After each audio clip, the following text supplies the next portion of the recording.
ثم أنتم قافلون إلى أوطانكم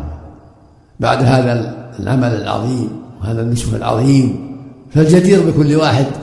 أن يلزم الحق وأن يلزم التوبة التي صدرت منه في هذه المواقف الشريفة، وأن يستقيم على الحق، وأن لا يرجع إلى أعماله الرديئة، ليحمد الله على ما من به عليه من تكميل الحج وأداء المناسك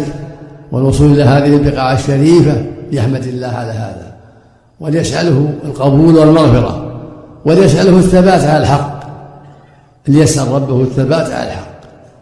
وليحذر أن يرجع إلى شيء من حاله السيئة السابقة، ليحذر أن يرجع إلى شيء من أعماله التي تغضب الله عليه، وليسأل ربه الثبات وليستمر على الحق حتى الموت.